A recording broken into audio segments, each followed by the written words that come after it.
नमस्कार, स्वागत है आप सभी का डीडी न्यूज पर लेकर हाजिर हूं मैं खबरों का सिलसिला। मैं कृतिका बुलेटिन की करेंगे शुरुआत और सबसे पहले एक नजर सुर्खियों पर।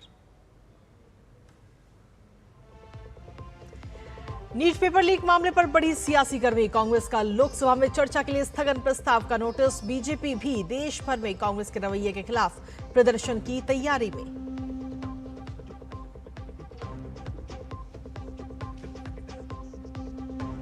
अयोध्या में श्री राम मंदिर ट्रस्ट की अहम बैठक आज। संगठनात्मक ढांचे पर बड़े फैसले संभव। एसआईटी रिपोर्ट पर भी हो सकती है चर्चा।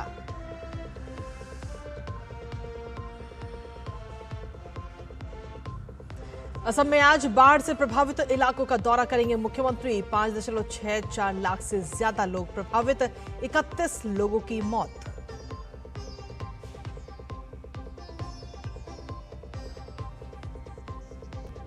भारी बारिश और खराब मौसम के कारण अमरनाथ यात्रा में रुकावट। राजौरी और पीर पंजाल समेत अन्य इलाकों में बाढ़ और भूस्खलन से आम जनजीवन प्रभावित।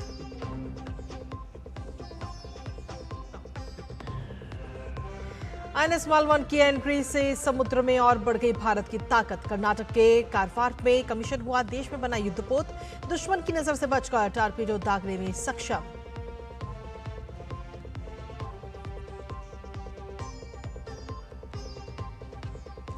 और ईरान से युद्ध में अमेरिका ने अब तक खर्च किए 37.5 अरब डॉलर। पेंटागन ने आगे की लड़ाई के लिए और मांगा $1.5 ट्रिलियन का इमरजेंसी फंड।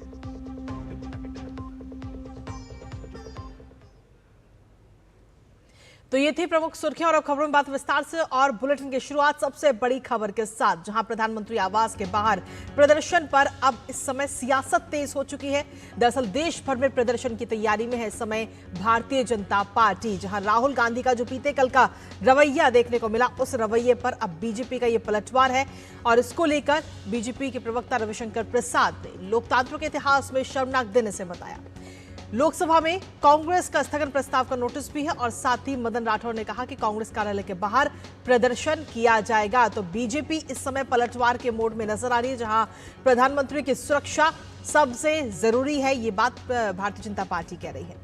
इसके साथ ही नितिन नवीन ने कहा कि राहुल गांधी अराजकता के प्रतीक हैं, संसदीय मर्यादाओं का उल्लंघन हुआ है, ये बात बीजेपी का कहना है।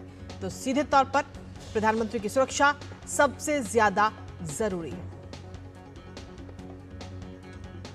और इसी बीच लोकसभा से भी इस वक्त की बड़ी खबर, जहां इस समय लोकसभा की कार्यवाही शुरू हुई थी 11 बजे, लेकिन तुरंत ही कार्यवाही को स्थगित कर दिया गया। 12 बजे तक कार्यवाही रोकी गई है। हालांकि आज अगर हम देखें तो मानसून सत्र का आज तीसरा दिन है और बीते 2 दिन काफी हंगामेदार रहे हैं, और जिसके बाद में अब आज भी हंगामेदार रहने की ही उम्मीद नजर आ रही, क्योंकि जैसे ही सदन की कार्यवाही शुरू हुई तो तुरंत ही विपक्ष ने हंगामा करना शुरू कर दिया, जिसके बाद में कार्यवाही को रोका गया और कार्यवाही इस समय स्थगित कर दी गई है दोपहर 12 बजे तक। लेकिन सवाल यही कि आखिर कब तक सदन हंगामेदार रहेगा।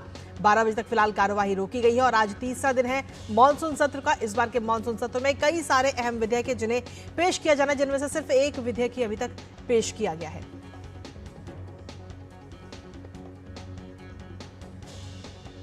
तो लोकसभा की कार्रवाई स्थगित हो गई, लेकिन इसके साथ ही आपको बता दें कि इस समय बीते कल जिस तरीके से घटनाक्रम देखने को मिला और कांग्रेस का अराजकता वाला जो रवैया था वो कहीं ना कहीं नजर आया है, और उन सब चीजों को लेकर इस समय भारतीय जनता पार्टी भी इस समय हमलावर होती हुई नजर आ रही है, जहां राहुल गांधी को अराजकता का प्रतीक नितिन नवीन ने, बीजेपी के अध्यक्ष ने बताया है। और सीधे तौर पर बीते कल का ये पूरा घटनाक्रम रहा था। भारतीय जनता पार्टी ने साफ तौर पर कहा कि संसदीय मर्यादाओं का ये उल्लंघन हुआ है। प्रधानमंत्री के आवास के बाहर जिस तरीके से धरना प्रदर्शन कांग्रेस की तरफ से किया गया, और इस दौरान डॉक्टर जितेंद्र सिंह वहां पर पहुंचे सामंजस्य बिठाने के लिए, लेकिन कहीं ना कहीं इस दौरान राहुल गांधी ने साफ तौर पर यह कहा कि अब उनकी मांगे बदल चुकी हैं। यहां तक कि सत्ता पक्ष की तरफ से यह भी कहा गया कि इस पूरे मामले को लेकर संसद में चर्चा रखी जाएगी, लेकिन उसके बावजूद भी कांग्रेस जो राजी नहीं हुई। कांग्रेस कार्यालय के बाहर अब प्रदर्शन किया जाएगा भारतीय जनता पार्टी की तरफ से।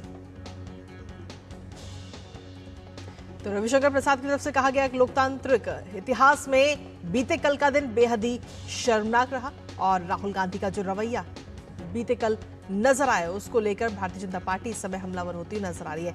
अब इस पूरे मामले को लेकर रविशंकर प्रसाद ने आखिर क्या कुछ कहा है, एक बार वो आपको सुनाते हैं। इतिहास में बहुत ही शर्म का दिन था। विपक्ष के नेता राहुल गांधी जबरदस्ती और जबरन बिना किसी अनुमति के प्रधानमंत्री के निवास के गेट पर धरने पर बैठ गए। उनके पिताजी भारत के प्रधानमंत्री रहे हैं, उनकी दादी जी रही हैं इंदिरा गांधी जी, उनके परनाना नेहरू जी भारत के प्रधानमंत्री रहे हैं। प्रधानमंत्री के निवास की गरिमा क्या होती उनको मालूम है, फिर भी जिस तरह का गैर जिम्मेदाराना उन्होंने आचरण किया है, मैं उसकी बहुत ही भर्त्सना करता हूं। वो सिक्योरिटी जोन है, प्रधानमंत्री की सुरक्षा सबसे महत्वपूर्ण होती है, विपक्ष के नेता की होती है, बाकी मंत्रियों की होती है। आप इस तरह से करेंगे, जबरदस्ती बैठ जाएंगे। और आपसे बातचीत की गई, मंत्री जितेंद्र सिंह गए थे, गृह सचिव गए थे, वो गए ठीक है नीट पर बहस हो तो हम तैयार हैं। फिर आप मुकर गए कि मेरी मर्जी। ये क्या देश आप ही के कारण चलेगा? आप ही की उद्दंडता से चलेगा? मैं सोचता हूँ कि हताशा की पराकाष्ठा है। राहुल गांधी के पास में कोई मुद्दा नहीं है और केवल नाटकबाजी करना, सुर्खियों में आना, और उसके लिए प्रधानमंत्री निवास पर मैं सोचता हूँ कि किसी भी विपक्ष ने आज तक ऐसा प्रयास नहीं किया। ये तो पराकाष्ठा ही होगी, मतलब जिसमें कहें कि बचपना की भी हद है, ऐसा व्यवहार राहुल गांधी ने कल किया है। हम भी विरोध करेंगे, विभिन्न कांग्रेस के कार्यालयों पर हम आज विरोध करेंगे। और इसी पर चलिए सीधा रुक करते हैं हमारे सहयोगी निशांत का ताजा अपडेट के लिए।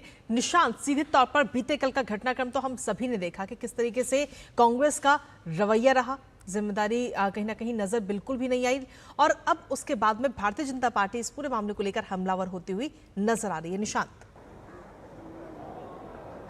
देखिए, कल जिस तरीके से कांग्रेस ने हाई सिक्योरिटी जोन में प्रदर्शन किया, खासकर प्रधानमंत्री नरेंद्र मोदी के आवास के बाहर, उसके बाद से बीजेपी हमलावर नजर आ रही है। दरअसल प्रधानमंत्री की सुरक्षा से जुड़ा मामला है ये, और इस तरीके के प्रदर्शन करते वक्त अगर वहां पर कोई अनहोनी हो जाती या अराजक तत्व चला जाता तो इसकी जिम्मेदारी कौन लेता? एक बड़ा सवाल ये है। चूंकि नेता प्रतिपक्ष राहुल गांधी हैं और राहुल गांधी को समझना चाहिए कि वो किस जगह प्रदर्शन कर रहे थे। इसी के चलते आज बीजेपी ने तय किया है कि तमाम प्रदेशों में कांग्रेस मुख्यालय के बाहर बीजेपी के कार्यकर्ता इस बात को लेकर प्रदर्शन करेंगे। राहुल गांधी की अपरिपक्वता की अगर बात की जाए तो साफ नजर आई थी। हालांकि मुद्दों पर लगातार वो सरकार को घेरने का काम कर रहे हैं, जिस पर सरकार ने कहा है कि आप सदन में चर्चा कीजिए, और विपक्ष के हाथ में सबसे बड़ा मौका होता है कि जब सदन में वो सरकार को घेरती है और सब कुछ आधिकारिक तौर पर होता है। ऐसे में विपक्ष इस मौके का जितना चाहे उतना फायदा उठा सकता था चर्चा के दौरान,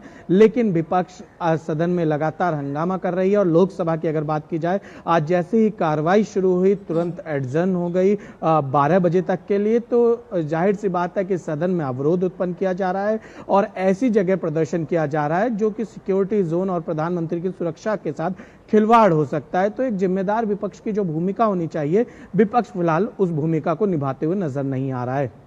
इसके साथ ही निशांत, अगर भारतीय जनता पार्टी की बात करें तो अब उसकी किस तरीके की रणनीति आगे नजर आएगी? देखिए, भारतीय जनता पार्टी कल शाम से हमने देखा है कि इस प्रदर्शन के बाद से हमलावर हो चुकी है पूरी तरीके से कांग्रेस पे। और बीजेपी के राष्ट्रीय अध्यक्ष नितिन नवीन का जो बयान आया है कि अराजकता जो राहुल गांधी ने वहां पर की थी उनको अराजक बताया है। तो ऐसे में साफ तौर पर दिखता है कि पार्टी की रणनीति है कि जो कल कांग्रेस ने जो कृत्य किया है उसको लेकर पूरी तरीके से आम जनमानस तक ये मैसेज देना कि एलओपी की जिम्मेदारी क्या होती है और एलओपी ने अपनी जिम्मेदारी को किस तरीके से नहीं निभाया, और कहीं ना कहीं जो प्रदर्शन किया है वो प्रधानमंत्री की सुरक्षा के साथ सीधे तौर पर खिलवाड़ है। और ये इस खिलवाड़ को जो जनता है उसके बीच ले जाकर ये बतलाना कि जो एक मजबूत विपक्ष होता है और जो एक जिम्मेदार विपक्ष होता है, फिलहाल विपक्ष उस तरीके से नजर नहीं आ रहा है। नीट पेपर लीक मामले को लेकर के ही कहीं ना कहीं ये सारे जो घटनाक्रम है वो देखने को मिला, लेकिन इस बीच खुद प्रधानमंत्री नरेंद्र मोदी ने ये भरोसा दिया कि ऐसे मामलों में दोषियों को कड़ी से कड़ी सजा दी जाएगी। और इसके साथ ही सत्ता पक्ष जो है वो इस समय सदन में चर्चा करने के लिए भी राजी है, लेकिन उसके बावजूद भी आखिर विपक्ष किन मांगों पर अड़ा हुआ है, क्यों ये बात वो नहीं समझ रहा कि सदन में बैठ करके इस ऐसे मुद्दों को लेकर आराम से चर्चा की जा सकती है और सदन को चलाया जा सकता है सुचारू रूप से। देखिए, विपक्ष में इस समय साफ तौर पर नूरा कुश्ती चल रही है कि कौन कितना बड़ा प्रदर्शन कर सकता है और कौन इस नीट मामले से माइलेज ले सकता है। आम आदमी पार्टी और कांग्रेस तो खुल के एक दूसरे के आमने सामने आए हैं और दोनों एक दूसरे को बीजेपी की बी टीम बता रहे हैं। तो ऐसे में दिखलाता है कि छात्रों के मुद्दों से ज़्यादा खुद की पार्टी को राजनीतिक रूप से कितना माइलेज मिले, इस पर विपक्ष साफ तौर पर नजर आ रहा है। जिस तरीके से राहुल गांधी को कल आम आदमी पार्टी के राज्यसभा सांसद संजय सिंह ने बीजेपी की बी टीम बताया, वहीं कांग्रेस का कहना है कि आम आदमी पार्टी शुरुआत से ही बीजेपी की बी टीम रही है। तो ये दिखलाता है कि नीट आंदोलन की वजह, नीट आंदोलन और छात्रों के कंधे पे बंदूक रख के ये दोनों राजनीतिक दल अपना राजनीतिक स्वार्थ साधने में लगे हुए हैं। वहीं अगर प्रधानमंत्री नरेंद्र मोदी की बात की जाए, जो 13 आरोपी पकड़े गए हैं उन पे सख्त सजा मिले, ऐसा उन्होंने देश के वकीलों से गुहार लगाई। और सत्ता पक्ष लगातार ये बात कह रहा है कि पेपर लीक कोई नया मामला नहीं है। सत्ता पक्ष विपक्ष को साथ में बैठ के सामंजस्य बैठाना चाहिए और कड़े कानून, जो कानून बने हैं उनको और कड़ा किया जाए ताकि भविष्य में छात्रों के भविष्य से इस तरीके का कोई खिलवाड़ ना हो सके।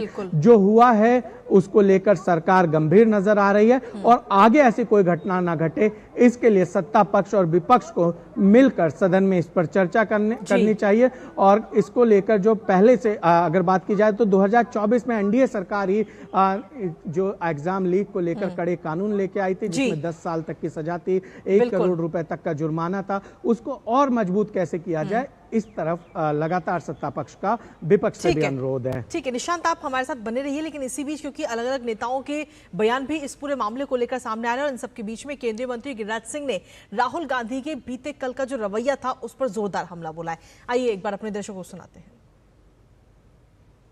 वो भारत में दूसरे देशों का नकल करके यहां उपद्रव कराना चाहते। राहुल गांधी के ऊपर तो मैं कहता हूं कि जिस तरह की घटना घटी है उसमें उन पर देशद्रोह का मुकदमा चलना चाहिए। तो सीधे तौर पर जिस तरीके का बीते कल का रवैया नजर आया राहुल गांधी का, कांग्रेस का, उस पूरे मामले को लेकर भारतीय जनता पार्टी इस समय हमलावर है और कहीं ना कहीं विरोध प्रदर्शन की भी इस समय तैयारी इस समय भारतीय जनता पार्टी करती हुई नजर आ रही है। जैसे इस पूरे मामले को लेकर बीते कल का घटनाक्रम नजर आया था। और इसी बीच एक और बड़ी खबर आप तक पहुंचा दें, जहां निशिकांत दुबे ने राहुल गांधी पर बयान दिया है इस पूरे मामले को लेकर, जो घटनाक्रम देखने को मिला उसको लेकर, और इसके साथ ही देश को तोड़कर सत्ता में आना चाहते हैं राहुल। निशिकांत दुबे की तरफ से ये बड़ा बयान इस समय दिया गया है। कांग्रेस का जो रवैया था उसको लेकर के ये बयान दिया गया। निशिकांत दुबे ने कहा कि राहुल गांधी को सोरोस से पैसा मिल रहा है, तो जो विदेशी ताकतें हैं उसका भी सीधे तौर पर जिक्र करते हुए नजर आया और इस्लामिक कंट्री से पैसे लेने का भी आरोप इस समय निशिकांत दुबे की तरफ से लगाया गया है। तो राहुल गांधी का बीते कल का जो रवैया था उसको लेकर अब अलग अलग बयान सामने आ रहे हैं। इससे पहले गिरिराज सिंह का बयान हमने आपको सुनाया और अब निशिकांत दुबे की तरफ से भी बड़ा बयान सामने आ चुका है। निशिकांत दुबे ने साफ तौर पर कहा कि देश को तोड़ करके सत्ता में राहुल गांधी आना चाहते हैं। तो ये बड़ी खबर इस वक्त आप तक पहुंचा रहे हैं, जहां राहुल गांधी को सोरोस से पैसा मिल रहा है, ये बात भी निशिकांत दुबे की तरफ से कही गई है। तो बीते कल प्रधानमंत्री आवास के बाहर जिस तरीके से विरोध प्रदर्शन, धरना वहां पर नजर आया, कांग्रेस की तरफ से जो धरना दिया गया उस पूरे मामले को लेकर, और जब डॉक्टर जितेंद्र सिंह वहां पर पहुंचते हैं उनसे बात करने के लिए और इन सारे जो घटनाक्रम नजर आ रहा है, जो मामला है, जो मुद्दा है, उस पर बैठ करके सामंजस्य बिठाने के लिए, लेकिन राहुल गांधी ने इससे साफ मना कर दिया और कहा कि हम नहीं जाएंगे और लगातार ये विरोध जो है वो जारी रहेगा। और निशिकांत दुबे की तरफ से क्या कुछ कहा गया एक बार वो भी आपको सुनाते हैं। जिस तरह से कांग्रेस इस तरह का घटिया हरकत कर रहा है, ये देश तोड़ने की पूरी साजिश है। और राहुल गांधी के पूरे विदेश यात्रा पर, अभी जहां विदेश यात्रा गए थे वो किससे मिले, वो इस्लामिक कंट्री के किस तरह के अधिकारियों से मिले, देश तोड़ने वाले कैसे अधिकारियों से मिले, चीन के किस अधिकारी से मिले, और सोरोस फाउंडेशन जो उनको पैसा दे रहा है, इन सबों की जांच भारत सरकार को करानी चाहिए।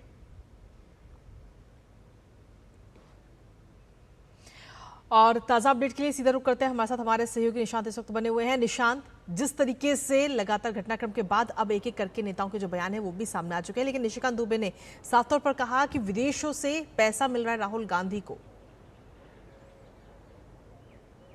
देखिए, साफ तौर पर अगर बीजेपी की बात की जाए, पहले केंद्रीय मंत्री गिरिराज सिंह का जो हमने बयान सुना, उन्होंने कहा कि राहुल गांधी पे देशद्रोह का मुकदमा दर्ज होना चाहिए। और जिस तरीके से राहुल गांधी ने विदेशों के प्रभाव में आकर खासकर कुछ देशों की नकल करने की कोशिश की, वहीं निशिकांत दुबे लगातार इस बात को कह रहे हैं कि सोरस फाउंडेशन भारत में जो व्यवस्था है इसको अस्त व्यस्त करना चाहती है और राहुल गांधी पे ये आरोप लगा रहे हैं। इन आरोपों की जाँच बेहद ज़रूरी है, लेकिन एक जिम्मेदार विपक्ष होने के नाते राहुल गांधी को भी समझना चाहिए था कि प्रदर्शन करने की कल कई सारी जगह थी। जंतर मंतर पर छात्र बैठे थे, वो चाहते तो वहां भी जाकर प्रदर्शन कर सकते थे। सदन में अगर बात करें, संसद में भी वो प्रदर्शन कर सकते थे। और प्रदर्शन के लिए यहाँ गांधी जी की प्रतिमा है जहां पर अधिकतम समय सांसद जाकर अपना विरोध सरकार के खिलाफ दर्ज कराते हैं। लेकिन ऐसी क्या वजह हो गई कि कांग्रेस ने प्रधानमंत्री के आवास को चुना, हाई सिक्योरिटी जोन को चुना, जहां पर अब ना तो दिल्ली पुलिस और ना ही कोई आला अधिकारी ये सोच सकता था कि एलओपी इस तरीके से प्रदर्शन करने जाएंगे, कांग्रेस इस तरीके से प्रदर्शन करेगी। तो अपने आप में चिंता का विषय है कि आखिर इस जगह का चुनाव क्यों किया गया। इसके अलावा सबसे अहम यही हो जाता है कि विपक्ष में, मैंने जो पहले कहा था, अब भी यही बात है कि छात्रों के कंधे पर रखकर विपक्ष अपनी राजनीति साधने में लगा हुआ है। जो आम आदमी पार्टी दिल्ली में बड़े बड़ी बातें कर रही है पेपर लीक के मामले में, उसी आम आदमी पार्टी के पंजाब में फार्मेसी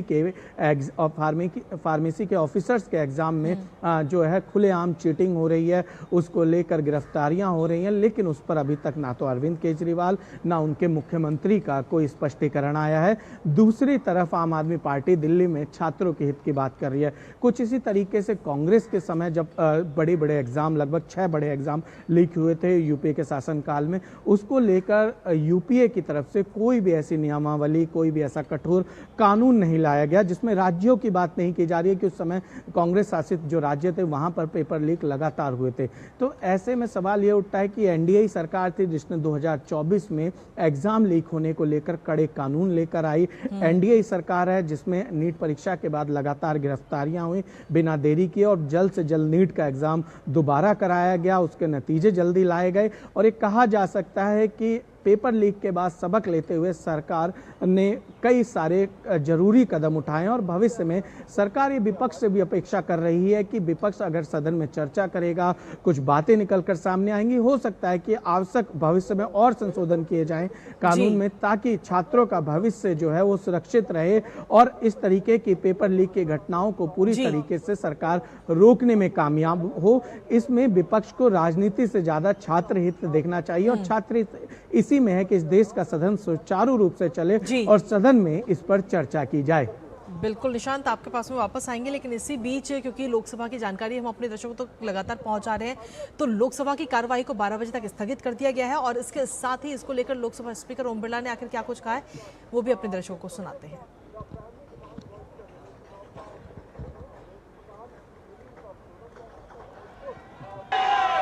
माननीय सदस्यगण,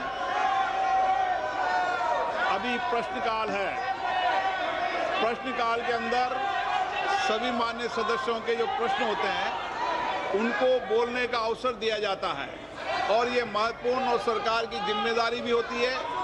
इसलिए मेरा आग्रह है, प्रश्नकाल के बाद मैं जिन विषयों पर आपने नोटिस दिया है उन विषयों पर मैं चर्चा कराने को तैयार हूँ। जितनी देर, जितने समय आप चर्चा करना चाहेंगे, उपयुक्त समय आपको चर्चा के लिए मिलेगा।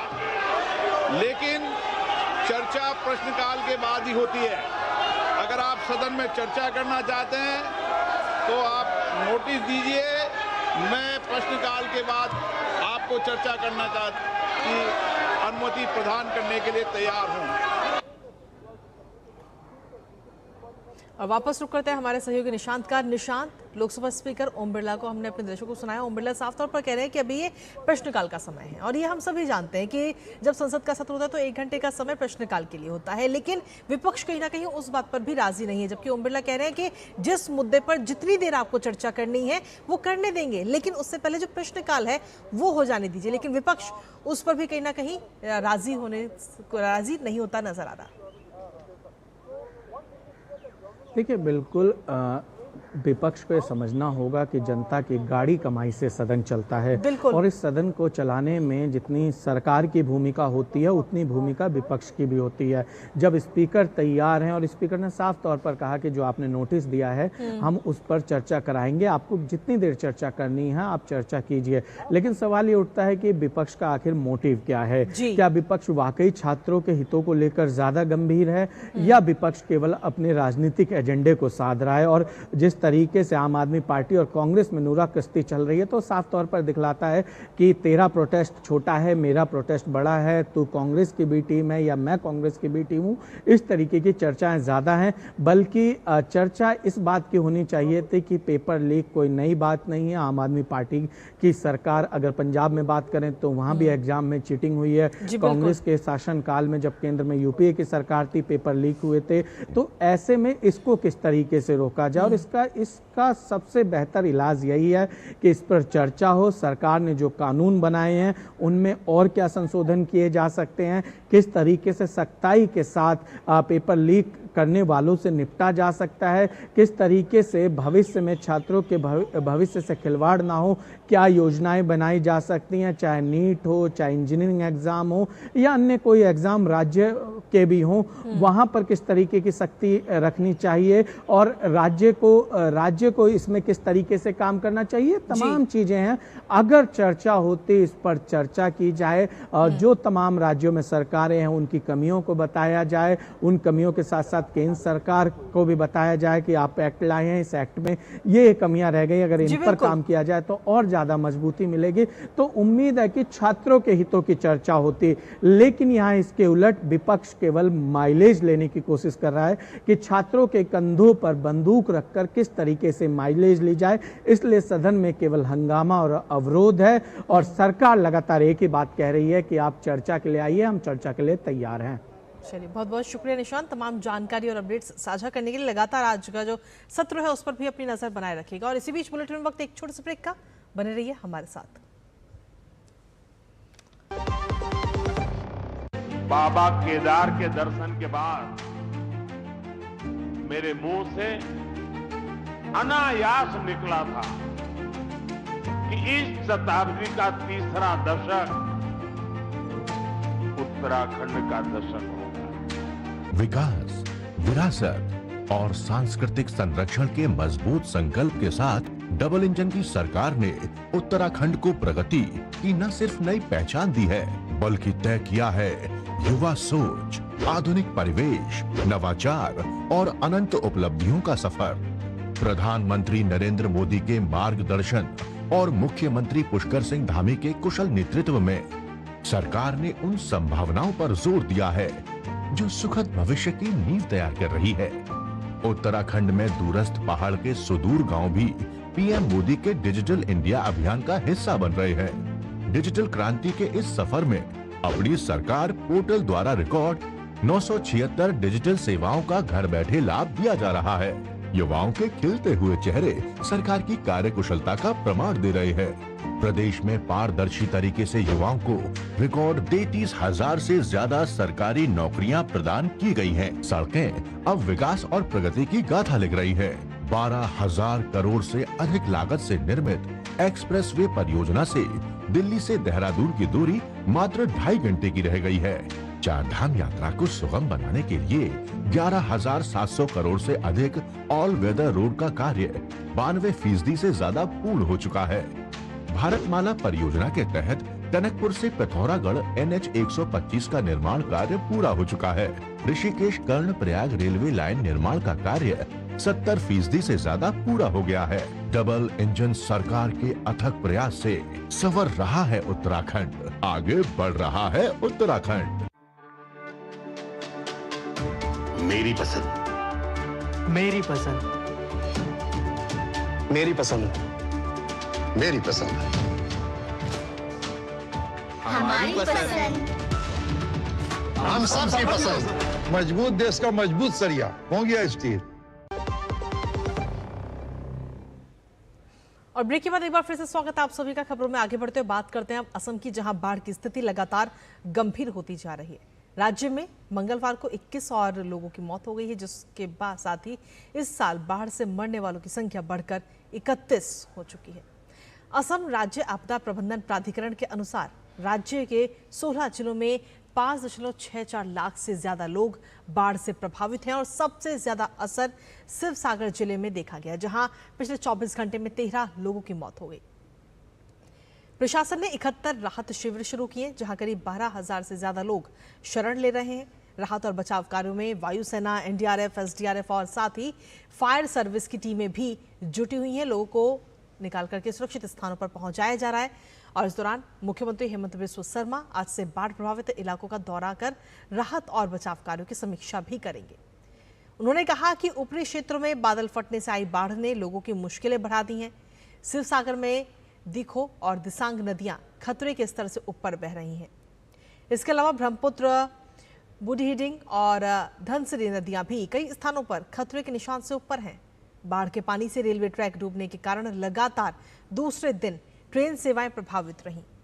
नॉर्थ ईस्ट फ्रंटियर रेलवे ने कई ट्रेनों को रद्द, डाइवर्ट और शॉर्ट टर्मिनेट भी किया है। संचार व्यवस्था बनाए रखने के लिए दूरसंचार विभाग ने शिवसागर, चराईदेव और जोरहाट में 24 जुलाई तक इंट्रा सर्किल रोमिंग यानी ICR सुविधा सक्रिय कर दी है, जिससे लोग अब किसी भी उपलब्ध नेटवर्क का इस्तेमाल कर सकेंगे। और चलिए इसी पर लेते हैं ताजा अपडेट। हमारे साथ में डिब्रूगढ़ से हमारी सहयोगी सुबीना राय इस वक्त जुड़ रही हैं, सीधा उनका रुख करेंगे। सुबीना, क्या कुछ ताजा अपडेट है आपके पास में इस समय, क्योंकि जिस तरीके से बाढ़ के हालात इस समय नजर आ रहे हैं और अभी तक 31 लोगों की मौत भी हो चुकी है। खुद मुख्यमंत्री आज बाढ़ प्रभावित इलाकों का दौरा करते हुए भी नजर आएंगे। सुबीना जी कृतिका, अभी जस्ट नाउ जो है असम के जो मुख्यमंत्री है डॉक्टर हिमंत बिस्वा शर्मा, उन्होंने जो है जो बाढ़ पीड़ित इलाके हैं जैसे शिवसागर, नाजीरा, तिरौक, इन सब जिले में जाके वो मिल रहे हैं लोगों से। बाढ़ राहत जो शिविर है उनमें जाके लोगों से मिल रहे हैं, उनको आश्वासन दे रहे हैं कि उनको उनके जो भी घर, एक तो शिवसागर, ये सब जो जिले में जो है लगभग सब लोगों के घर डूब चुके हैं। तो उसके वजह से जो उनके जो वैल्यूएबल डॉक्यूमेंट्स कहे, पैसा कहे, किताबें कहे, तो वो सारे डूब चुके हैं। तो उसी से लोग जो है बातचीत कर रहे हैं अभी सीएम से, और उन्होंने आश्वासन दिया है कि पूरी तरीके से जो है मुआवजा, रिलीफ एंड रेस्क्यू एफर्ट्स किए जाएंगे और उसका जो भी नुकसान हुआ है उसका प्रबंध तुरंत से तुरंत किया जाएगा। और ये जो दिखो और दिसांग नदी जो शिवसागर, जोरहाट, ये सरायदेव, ये सब डिस्ट्रिक्ट्स में बहती, ये जो है नागालैंड से आती है कृतिका। तो नागालैंड में जो दिखो नदी है, इसमें जो है सडन क्लाउड बर्स्ट होने के कारण नागालैंड में भी काफी क्षतिग्रस्त हुआ है। वहां पे करीबन 9 लोगों की मरने की खबर है। तो इसका जो प्रभाव है आके, क्योंकि असम जो है कैचमेंट एरिया है, तो असम में जो है दिखो नदी भी आता है। तो इस वजह से जो है इन सब क्षेत्रों में शिवसागर, जोरहाट, सरायदेव, ये सब क्षेत्र में बहुत ज्यादा बाढ़ पीड़ित अभी क्षेत्र है और 5 लाख से भी लोग जो है क्षतिग्रस्त हैं।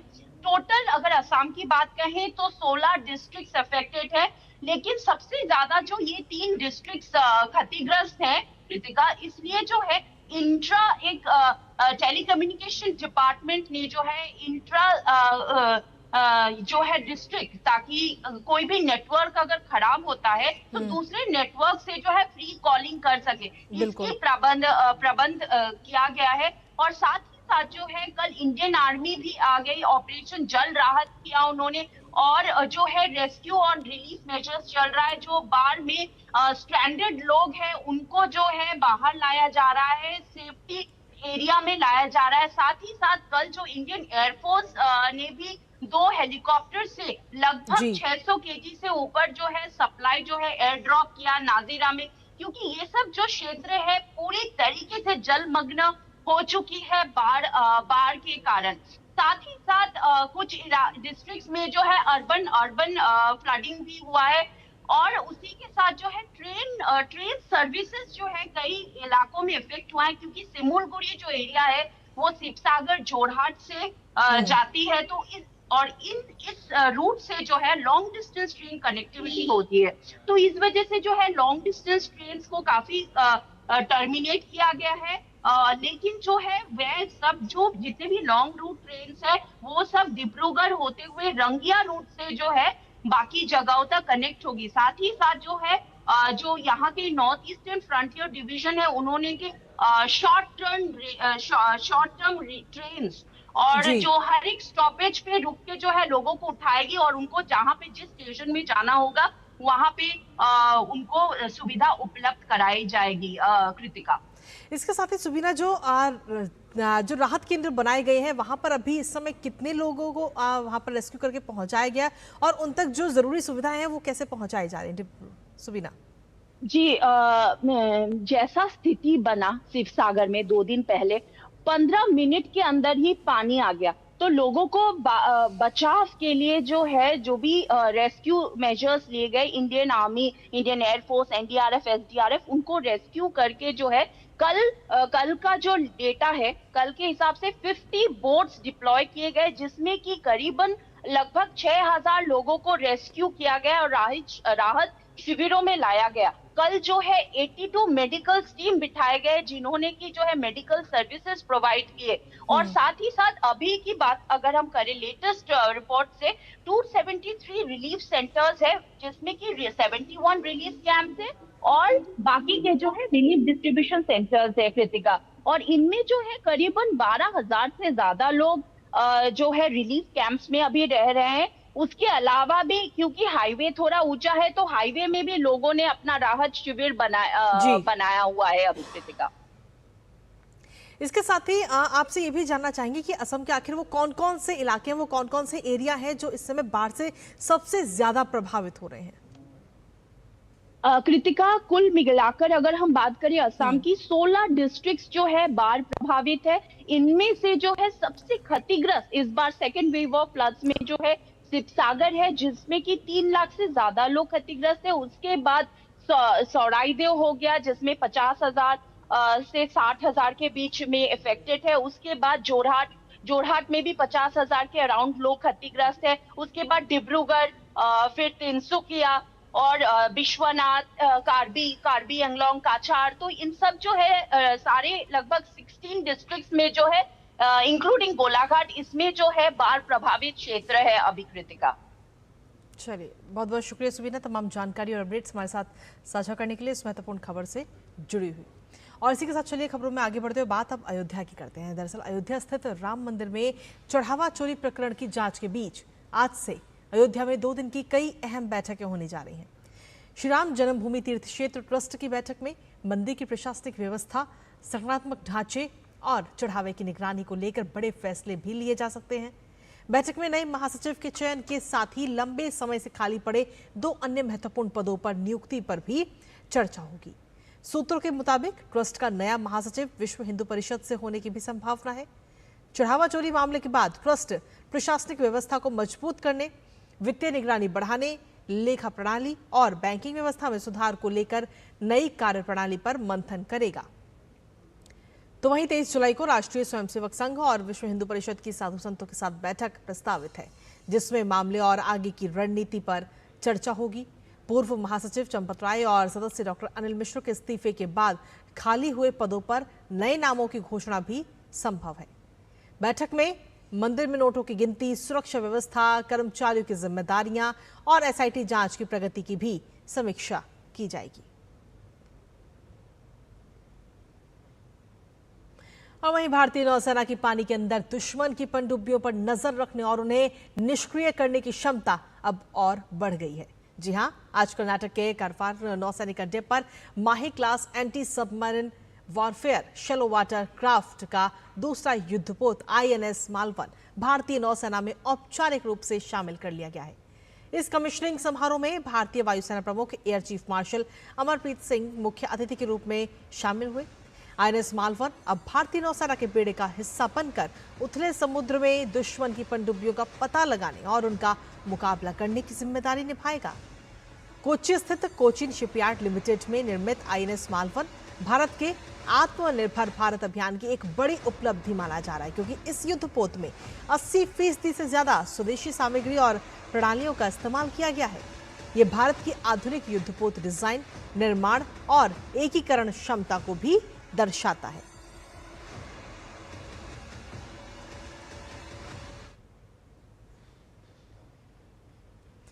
इसके साथ ही मालवन की अगर विशेषताओं की हम बात करें, इसकी लंबाई की अगर हम बात करें तो इसकी लंबाई लगभग 77.6 मीटर है और इसकी विस्थापन अगर हम देखें तो लगभग 900 टन है। इसकी अधिकतम गति जो इसकी स्पीड है वो है 46 किलोमीटर प्रति घंटे की इसकी रफ्तार और साथ ही सहन शक्ति लगभग 1800 समुद्री मील की सहन शक्ति मालवन की है।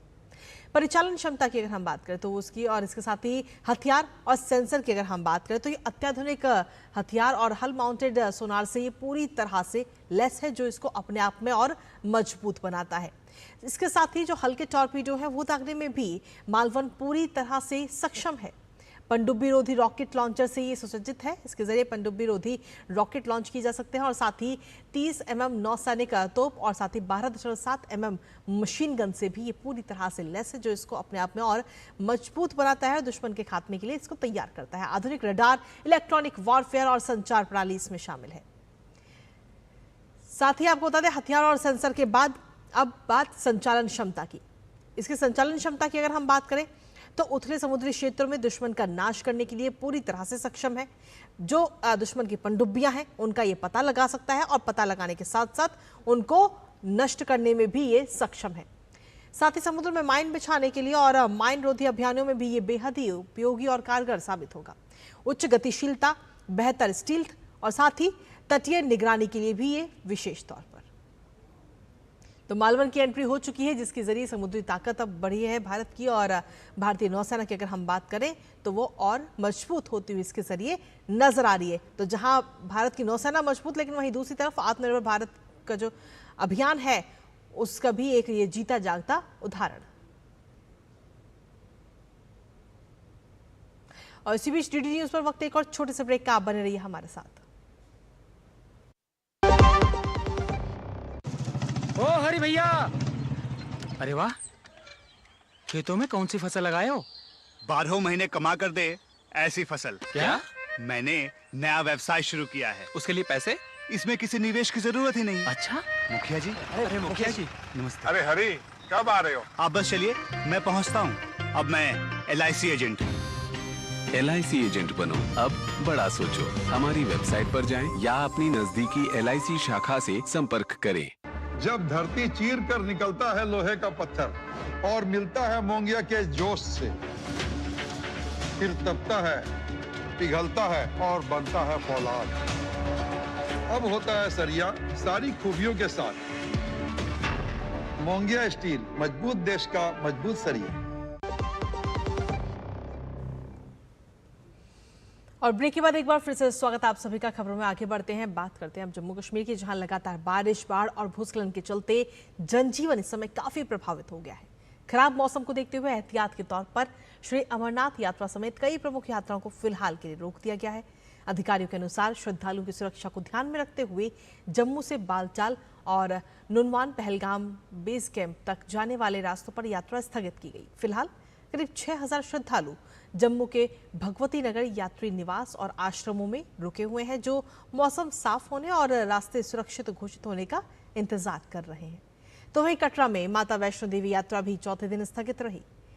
लगातार बारिश के कारण कई इलाकों में अचानक बाढ़, जल भराव और लैंडस्लाइड की घटनाएं भी सामने आई हैं। राजौरी और पुंछ के पीर पंजाल क्षेत्र में बाढ़ से अब तक करीब 1 दर्जन लोगों की मौत हो चुकी है, जबकि कई लोग घायल हुए हैं। तो वहीं जम्मू श्रीनगर नेशनल हाईवे पर भूस्खलन और पत्थर गिरने से यातायात प्रभावित हुआ है। प्रशासन ने लोगों को मौसम सामान्य होने तक हाईवे पर यात्रा से बचने की भी सलाह दी है। सड़क बहाली के लिए टीमें मलबा हटाने में जुटी हैं और इसके अलावा जम्मू कश्मीर सरकार ने सभी सरकारी और निजी स्कूलों की गर्मी की छुट्टियां 26 जुलाई तक बढ़ा दी हैं। मनीला में आयोजित क्वाड विदेश मंत्रियों की बैठक के बाद जारी संयुक्त प्रेस विज्ञप्ति में भारत के विदेश मंत्री डॉक्टर एस जयशंकर, ऑस्ट्रेलिया के विदेश मंत्री पेनी वोंग, जापान के विदेश मंत्री तोशिमित्सु मोतेगी और अमेरिका के विदेश मंत्री मार्को रूबियो ने कहा कि चारों देश आसियान के व्यापक रणनीतिक साझेदार के रूप में मुक्त, खुले और समावेशी हिंद प्रशांत क्षेत्र को मजबूत बनाने के लिए प्रतिबद्ध हैं। संयुक्त बयान में यह भी कहा गया कि क्वाड देशों का क्षेत्र की शांति, स्थिरता और समृद्धि में गहरा हित और वो आसियान और उसके सदस्य देशों के साथ सहयोग को और मजबूत करेंगे। बैठक में हिंद प्रशांत क्षेत्र की चुनौतियां और अवसरों पर विस्तार से चर्चा हुई। साथ ही ASEAN outlook on the Indo Pacific को व्यवहारिक रूप से लागू करने के लिए सहयोग बढ़ाने पर भी सहमति बनी। इसके तहत समुद्री और अंतर्राष्ट्रीय सुरक्षा, आर्थिक समृद्धि एवं सुरक्षा, महत्वपूर्ण और उभरती प्रौद्योगिकियां, मानवीय सहायता तथा आपदा एवं आपातकालीन प्रतिक्रिया जैसे क्षेत्रों में साझेदारी को और मजबूत करने पर जोर दिया गया। संयुक्त बयान में यह भी कहा गया कि हिंद प्रशांत के समुद्री क्षेत्र में शांति और स्थिरता पूरे क्षेत्र की सुरक्षा और आर्थिक समृद्धि की आधारशिला है। क्वाड देशों ने नियम आधारित व्यवस्था, सुरक्षित समुद्री मार्ग और क्षेत्रीय सहयोग को आगे बढ़ाने की अपनी साझा प्रतिबद्धता दोहराई है। तो वहीं विदेश मंत्री डॉक्टर एस जयशंकर ने सोशल मीडिया प्लेटफॉर्म एक्स पर जानकारी देते हुए बताया कि बैठक में हिंद प्रशांत क्षेत्र के रणनीतिक परिदृश्य और हालिया घटनाक्रम पर व्यापक चर्चा हुई। साथ ही नई दिल्ली में हुई पिछली क्वाड बैठक के नतीजों और उन पर हुई प्रगति की भी समीक्षा की गई। डॉक्टर जयशंकर ने कहा कि क्वाड देशों ने मुक्त, खुला, सुरक्षित और नियम आधारित हिंद प्रशांत क्षेत्र के प्रति अपनी साझा प्रतिबद्धता दोहराई। उन्होंने ये भी कहा कि इस क्षेत्र में आसियान की केंद्रीय भूमिका को सभी सदस्य देशों ने महत्वपूर्ण माना और उनके प्रति अपना समर्थन दोहराया है। ब्रिक्स हेल्थ मिनिस्ट्रियल बैठक के दौरान भारत न केवल स्वास्थ्य क्षेत्र में अपने अनुभव साझा करेगा, बल्कि डिजिटल हेल्थ, पारंपरिक चिकित्सा और स्वस्थ जीवन शैली के क्षेत्र में अपनी उपलब्धियों का भी प्रदर्शन कर रहा है। बैठक के दौरान आयोजित प्रदर्शनी और विशेष कार्यक्रम भारत की स्वास्थ्य व्यवस्था, तकनीकी नवाचार और सांस्कृतिक विरासत की झलक दुनिया के सामने पेश की जा रही है। देखिए चंडीगढ़ से ये खास रिपोर्ट।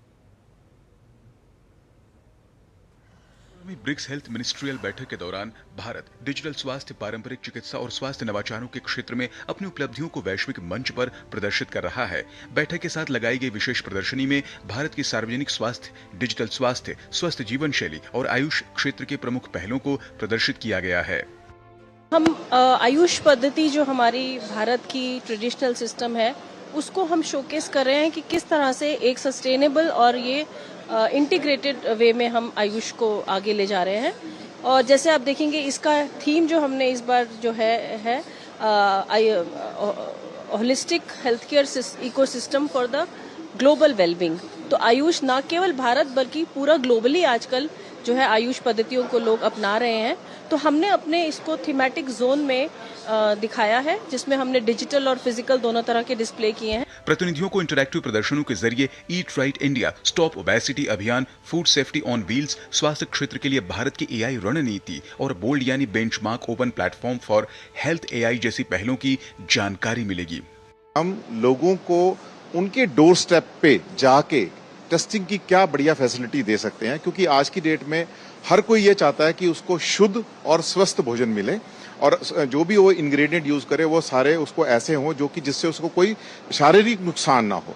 तो उस पर्पस को ध्यान में रखते हुए ये मोबाइल फूड टेस्टिंग लैब की इनोवेशन की गई और इसके माध्यम से हम लोगों तक पहुंचते हैं, उनके डोर स्टेप तक जाते हैं, पब्लिक के घरों तक जाते हैं और कोई भी अगर उनकी डिमांड, अगर कोई कंप्लेंट्स भी है, even then we utilize this van, इसको लेके जाते हैं और वहां पर टेस्टिंग करके देते हैं। वहीं आयुष आहार, स्वास्थ्य एवं कल्याण के लिए आयुष और भारत की समृद्ध हर्बल विरासत को भी प्रमुखता से प्रदर्शित किया गया है। स्वास्थ्य सहयोग के साथ साथ भारत अपनी सांस्कृतिक विविधता से भी ब्रिक्स प्रतिनिधियों का स्वागत कर रहा है। 24 जुलाई तक पंजाब, हरियाणा और हिमाचल प्रदेश की लोक संस्कृति पर आधारित विशेष सांस्कृतिक कार्यक्रम आयोजित किए जाएंगे, जो भारत की अतिथि देवो भव की परंपरा को साकार करेंगे। वास्तुकला और गार्डन सिटी के नाम से मशहूर चंडीगढ़ में अगले 2 दिनों तक ब्रिक्स देशों के प्रतिनिधि दुनिया भर की स्वास्थ्य चुनौतियों से निपटने के लिए गंभीर मंथन करेंगे। इस बैठक में भारत जहां अपनी ट्रेडिशनल मेडिसिन को शोकेस कर रहा है, साथ ही साथ डिजिटल इकोसिस्टम को भी भारत दुनिया के सामने रख रहा है। अगले 2 दिनों तक मेहमान पंजाब, हरियाणा और हिमाचल प्रदेश की खान पान संस्कृति और यहाँ के पंजाब के तड़का और पंजाब के भांगड़े का भी लुत्फ उठाएंगे। कैमरामैन सुमित धीवन के साथ नितेंद्र सिंह, डीडी न्यूज, चंडीगढ़। और वहीं ईरान के साथ जारी युद्ध अब अमेरिका के लिए सिर्फ सैन्य नहीं बल्कि आर्थिक चुनौती भी बनता जा रहा है। अमेरिकी रक्षा मंत्री पीट हेग्सेथ ने पहली बार युद्ध पर हुए खर्च का आधिकारिक अनुमान सार्वजनिक किया है। सीनेट की एप्रोप्रिएशन कमेटी की सुनवाई में हेग्सेथ ने बताया कि ईरान के साथ जारी सैन्य अभियान पर अब तक अनुमानित 37.5 अरब डॉलर खर्च हो चुके हैं। साथ ही उन्होंने कहा कि राष्ट्रपति डोनाल्ड ट्रंप के नेतृत्व वाला प्रशासन सैन्य अभियान, सैनिकों की तैनाती और हथियारों की भरपाई के लिए 87.6 अरब डॉलर के अतिरिक्त आपातकालीन फंडिंग की भी मांग कर रहा है। प्रस्तावित राशि में सेना की तैयारी, गोला बारूद के उत्पादन, हाइपरसोनिक हथियार, काउंटर ड्रोन सिस्टम और सैटेलाइट क्षमताओं को मजबूत करने का प्रावधान भी शामिल है। सुनवाई के दौरान डेमोक्रेट सांसदों ने अतिरिक्त बजट की आवश्यकता पर सवाल उठाए और पहले से उपलब्ध अप्रयुक्त फंड का मुद्दा भी उठाया। तो फिर प्रशासन ने यह दावा किया कि अतिरिक्त फंड नहीं मिलने पर सैन्य प्रशिक्षण, ऑपरेशन और हथियारों की भरपाई पर असर पड़ सकता है। और इसी सुनवाई में युद्ध जारी रखने के संवैधानिक अधिकार को लेकर भी रिपब्लिकन और डेमोक्रेट सांसदों के बीच तीखी बहस देखने को मिली।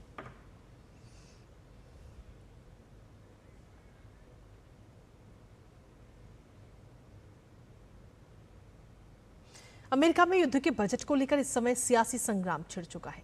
यूएस कांग्रेस में युद्ध बजट पर तीखी बहस देखने को मिली और विपक्ष ने नई फंडिंग पर तमाम सवाल उठाए हैं और इसके साथ ही पुराने फंड के इस्तेमाल पर भी विवाद होता हुआ नजर आया। दरअसल पेंटागन ने अतिरिक्त राशि को जरूरी बताया है और साथ ही ये भी कहा यूएस कांग्रेस में युद्ध बजट पर तीखी बहस देखने को मिली। बिना फंड के ऑपरेशन प्रभावित होने की चेतावनी भी इस दौरान दी गई है और साथ ही ये भी कहा गया कि ट्रेनिंग और मेंटेनेंस पर संकट की आशंका है। युद्ध के साथ बजट की लड़ाई भी इस समय अमेरिका के अंदर तेज होती नजर आ रही है।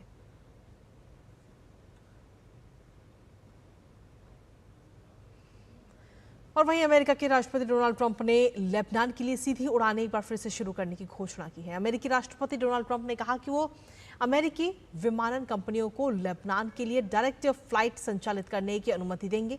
करीब 4 दशक से अधिक समय बाद दोनों देशों के बीच सीधी उड़ानें दोबारा शुरू होंगी। इससे पहले 1985 में ट्रांस वर्ल्ड एयरलाइंस की फ्लाइट 847 के अपहरण के बाद अमेरिका लेबनान के बीच हवाई सेवा रोक दी गई थी। लेबनान के राष्ट्रपति जोसेफ आउन से मुलाकात के बाद ट्रंप ने कहा कि इस फैसले से अमेरिकी नागरिकों के लिए लेबनान की यात्रा आसान होगी। व्हाइट हाउस में हुई इस बैठक के दौरान उन्होंने लेबनान को स्थिरता और पुनर्निर्माण के प्रयासों में समर्थन देने का भी भरोसा दिया है। अमेरिका के राष्ट्रपति डोनाल्ड ट्रंप ने अगस्त 2028 से जेनेरिक दवाओं के आयात पर भारी शुल्क लगाने की घोषणा की है। इसका उद्देश्य अमेरिका में इन दवाओं का उत्पादन बढ़ाना है। सोशल मीडिया पोस्ट में ट्रंप ने कहा कि 1 अगस्त से अमेरिका में आयात होने वाली सभी जेनेरिक दवाओं पर 2 साल तक कोई शुल्क नहीं लगेगा, लेकिन उसके बाद शुल्क पहले वर्ष के लिए 100% और अगले वर्ष के लिए 200% तक बढ़ाया जाएगा। इसके साथ ही उन्होंने कहा कि कंपनियां जेनेरिक दवाएं बनाने के लिए तय समय सीमा में संयंत्र और अन्य जरूरी व्यवस्था नहीं करेंगी तो उन पर भी जुर्माना लगाया जाएगा। भारतीय आयुर्विज्ञान अनुसंधान परिषद ने देश में विकसित 3 स्वदेशी बायोमेडिकल तकनीकों को दवा और वैक्सीन कंपनियों को लाइसेंस दे दिया है। इन तकनीकों का इस्तेमाल विकास, निर्माण और व्यावसायिक उत्पादन के लिए किया जाएगा।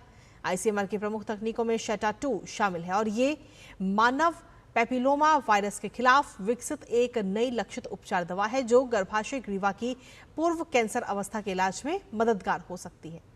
ये दवा एचपीवी से प्रभावित कैंसर पूर्व और कैंसरग्रस्त कोशिकाओं को पहचान कर नष्ट करने का काम करती है, जबकि स्वस्थ कोशिकाओं को नुकसान पहुंचाने से बचाती है। इससे सर्वाइकल कैंसर के लिए सुरक्षित, किफायती और कम सर्जरी वाले उपचार का भी विकल्प विकसित हो सकता है। शेटा-2 के विकास और निर्माण का लाइसेंस एमक्योर फार्मास्यूटिकल्स लिमिटेड को दिया गया। इसे आंतों में संक्रमण फैलाने वाले प्रमुख जीवाणुओं से व्यापक सुरक्षा देने के लिए तैयार किया गया है। आईसीएमआर का ये कदम स्वदेशी हेल्थ टेक्नोलॉजी, आत्मनिर्भर भारत और भारतीय शोध के व्यावसायिक उपयोग को बढ़ावा देने की दिशा में महत्वपूर्ण माना जा रहा है।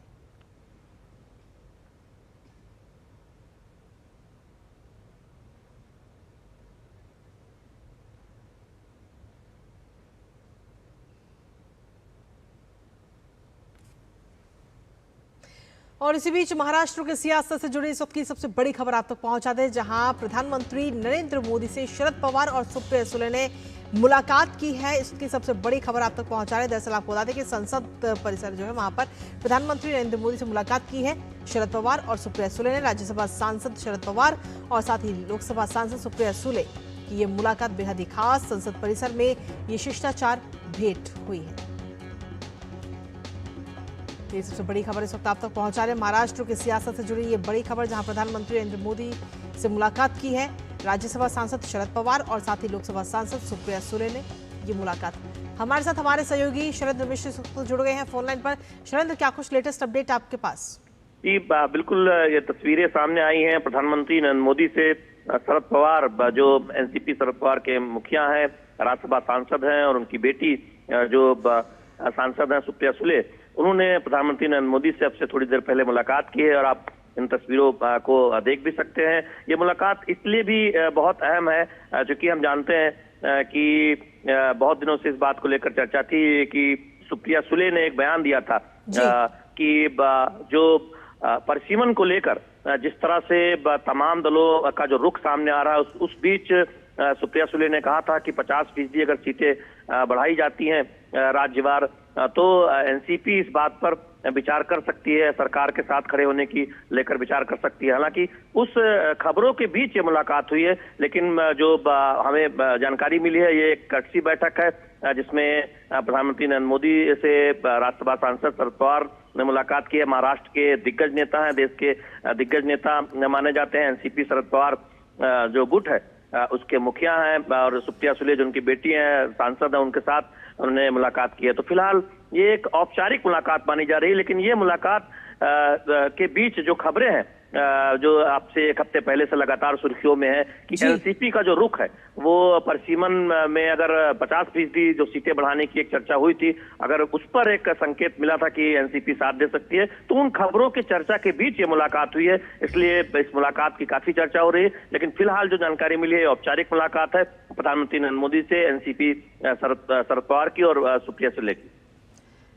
जी बिल्कुल, अपने दर्शकों को हम ये तस्वीरें भी इस समय दिखा रहे हैं कि प्रधानमंत्री नरेंद्र मोदी के साथ ये जो बेहद ही खास मुलाकात रही। फिलहाल बहुत बहुत शुक्रिया शैलेंद्र, तमाम जानकारी। और शैलेंद्र हमारे साथ लगातार बने हुए। शैलेंद्र, इस मुलाकात की जो तस्वीरें वो इस समय हम अपने दर्शकों को भी दिखा रहे हैं, प्रधानमंत्री नरेंद्र मोदी के साथ ये मुलाकात, और जिस तरीके से जैसे आपने बताया भी कि अभी हाल ही के जो घटनाक्रम हमें देखने को मिले और कुछ संकेत भी मिले थे एनसीपी को लेकर, और अब इन संकेतों का क्या कुछ आगे अगर हम भविष्य देखें तो क्या नजर आता है शैलेंद्र? ये देखिए, दो एक तरह से अलग अलग बातें हैं। प्रधानमंत्री नरेंद्र मोदी का देश के वरिष्ठ नेताओं से, देश के दिग्गज नेताओं से मिलना, ये एक शिष्टाचार मुलाकातें इस तरह से हम देखते रहते हैं। कई बार प्रधानमंत्री नरेंद्र मोदी शरद पवार की तारीफ भी करते हैं, और इस तरह से आप देखें तो इससे पहले भी जब इस तरह की महत्वपूर्ण मुलाकातें हुई हैं तो तस्वीरें चर्चा में रही हैं। इस वक्त जरूर ये तस्वीर इसलिए ज्यादा चर्चा में है कि जब हम देख रहे हैं कि देश में तमाम ऐसे राजनीतिक दल हैं जिनका रुख स्पष्ट तौर पर सामने आ रहा है, या फिर वो संकेत दे रहे हैं कि ऊपर सीमन वाले विधेयक को लेकर क्या राय है। इसकी वजह से कुछ ज्यादा इस तस्वीरें की चर्चा है, लेकिन फिलहाल ये एक शिष्टाचार मुलाकात है प्रधानमंत्री नरेंद्र मोदी से शरद पवार की और सुप्रिया सुले की, क्योंकि सुप्रिया सुले ने अब से कुछ दिन पहले मुंबई में कुछ दिन पहले एक बयान दिया था कि एनसीपी ने एक संकेत दिया था कि एनसीपी 50% सीटें बढ़ाने वाले जो प्रस्ताव है उस पर विचार कर सकती है, उसका समर्थन कर सकती है। इसलिए बहुत चर्चा है कि क्या एनसीपी शरद पवार भी सरकार के करीब आ रही है, क्योंकि हम जानते हैं कि जो एनसीपी का जो दूसरा धड़ा है वो पहले ही सरकार में साझेदारी है उनकी महाराष्ट्र में, और वो साथ में है। तो ऐसे में ये चर्चा भी थी कि क्या एनसीपी के दोनों धड़े कुछ महीने पहले ये चर्चा में थी कि क्या विलय आपस में करेंगे। इन सब चर्चाओं के बीच ये मुलाकात हुई, लेकिन इस मुलाकात को सीधे उससे जोड़कर नहीं देखा जाना चाहिए। एक शिष्टाचार मुलाकात है, देश के एक वरिष्ठ नेता की प्रधानमंत्री नरेंद्र मोदी से मुलाकात है। आप तस्वीरों में देख भी रहे हैं किस तरह से शरद पवार जो वयोवृद्ध नेता है उनको सहारा देते हुए प्रधानमंत्री नरेंद्र मोदी कक्ष में लेकर आए हैं। तो ये एक शिष्टाचार मुलाकात मानी जानी चाहिए। शिष्टाचार मुलाकात तो है ही, लेकिन इसके साथ ही क्योंकि ये मुलाकात इसलिए चर्चा में ज्यादा बन रही है क्योंकि अभी हाल ही में सुप्रिया सुले की तरफ से जो बयान दिया गया, जो संकेत दिए गए, और अगर वो सही होते हैं या संकेत अगर पूरी तरह से अगर इसको लेकर प्रतिक्रिया का हालांकि इंतजार हो रहा है, तो अगर उस पर प्रतिक्रिया सामने आती है और ये कहा जाता है कि एनडीए का समर्थन करेंगे तो इससे कहीं ना कहीं लोकसभा और राज्यसभा में मजबूती जरूर मिल जाएगी। ये देखिए, अगर एनसीपी शरद पवार इस तरह का कोई फैसला करती है तो निश्चित तौर पर इसकी एक ताकत एनडीए की बढ़ेगी। अभी देखना होगा कि एनसीपी उस पर क्या फैसला करती है, लेकिन हम जानते हैं कि शरद पवार एक दिग्गज नेता है। महाराष्ट्र की राजनीति में उनका बहुत दखल है और देश में वो कृषि मंत्री जैसे महत्वपूर्ण पद पर रह चुके हैं, अन्य मंत्रालय भी संभाल चुके हैं, महाराष्ट्र के मुख्यमंत्री रह चुके हैं और एनसीपी को लंबे समय से उसकी अगुवाई कर रहे हैं। एनसीपी शरद पवार जो गुट है, तो निश्चित तौर पर एनसीपी के संस्थापक व्यक्ति और नेता के तौर पर उन्हें जाना जाता है। महाराष्ट्र की राजनीति के दिग्गज हैं और जब आज प्रधानमंत्री नरेंद्र मोदी से उनकी मुलाकात हुई है तो ये बात फिर से चर्चा में आई है। इसलिए चूंकि बस सुप्रिया सुले ने इस तरह का एक बयान दिया था, लेकिन फिलहाल ये मुलाकात शिष्टाचारवश है, ये जानकारी मिल रही है। लेकिन ये जरूर है, जब ऐसे माहौल में जब तमाम राजनीतिक दल अपनी राय खुलकर सामने रख रहे हैं, राजनीतिक दलों का क्या स्टैंड है बदली हुई परिस्थितियों में परिसीमन विधेयक को लेकर, ये मीडिया और देश की जनता जानना चाहती है। और सुप्रिया सुले का खुद ये बयान देकर संकेत देना कि 50% अगर सीट बाहर राज्य भर बढ़ाई जाती है तो एनसीपी उस पर विचार कर सकती है। तो निश्चित तौर पर इन सब के परिप्रेक्ष्य में इस मुलाकात में इस तस्वीरों के और मायने हो जाते हैं, क्योंकि इस बात की चर्चा लगातार हो रही कि क्या एनसीपी शरद पवार गुट भी सरकार के करीब आ रहा है। हालांकि औपचारिक तौर पर एनसीपी शरद पवार गुट के किसी नेता ने सामने आकर ये नहीं कहा है कि ऐसी कोई बात है, लेकिन जब भी कोई बयान आता है तो उसके बहुत निहितार्थ होते हैं। और ये बाकायदा प्रेस कॉन्फ्रेंस के एक सवाल के जवाब में सुप्रिया सुले ने इस बात की कही थी। तो इसलिए ये चर्चा है और ऐसे समय में मुलाकात होना तो निश्चित तौर पर इसको लेकर एक राजनीतिक चर्चा और मीडिया के बीच कयासबाजियों का जो दौर है वो गर्म हो गया है। लेकिन फिलहाल ये शिष्टाचार मुलाकात है जो देश के एक वरिष्ठ नेता से, वयोवृद्ध नेता से प्रधानमंत्री नरेंद्र मोदी की हुई है। चलिए, बहुत बहुत शुक्रिया तमाम जानकारी हमारे साथ साझा करने के लिए, इस महत्वपूर्ण खबर से जुड़ी हुई। और इसी के साथ फिलहाल मेरे साथ इस बुलेटिन में इतना ही। नमस्कार।